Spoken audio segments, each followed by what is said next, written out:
Hi, I'm Dr. Laurel Schaider. I'm a researcher at the Harvard School of Public Health, and I'm the project leader for the Grand Lake Watershed Mercury study, based here in northeastern Oklahoma. I'm standing here by the Neosho River, and this is part of the Grand Lake Watershed. The Neosho and Spring River come together to form Grand Lake of the Cherokees, or rather just Grand Lake, which is a 50-mile-long reservoir and has dozens of communities around its shores. And many people around here love to fish. There are recreational fishermen, and there are also people who rely on the lake as a source of fish for their diet. The goals of our study were to evaluate whether people who eat fish from this watershed are exposed to high levels of mercury in their diet, and we also tested mercury levels in commonly consumed types of fish caught throughout the watershed, including the Neosho River. We tested over 1,400 different samples of fish that included 30 different species of fish that people around here eat.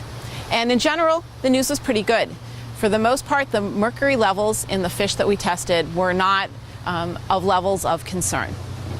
We did see that longer fish tended to have higher mercury levels, and we also found that fish that are higher on the food chain, so fish that eat other fish, also tended to have higher mercury levels. So we saw the highest levels in largemouth bass and flathead catfish.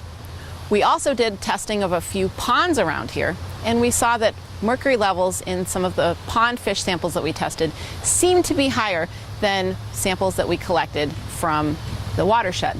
We also looked at people's hair. The amount of mercury in your hair is a marker of how much mercury is in your diet. And in general, we also had good news about mercury exposure in people who eat fish from the Grand Lake watershed. Only about 5% of our participants had hair mercury levels above the guideline recommended by the Environmental Protection Agency, and that's consistent with what we find in other parts of the country.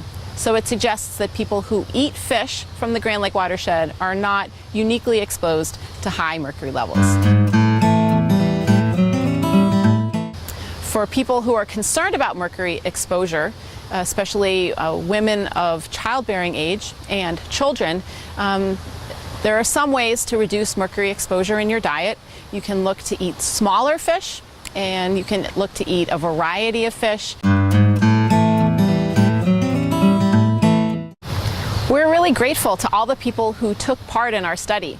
We had 150 participants who came in 5 times over the course of the year to fill out a questionnaire about their fish consumption and to let us sample their hair for mercury. We also had many people in the community provide fish samples that we tested for mercury. And because this is a community-based research project, we really try to involve community members as much as possible, and we're grateful for all the help that we've had throughout the project.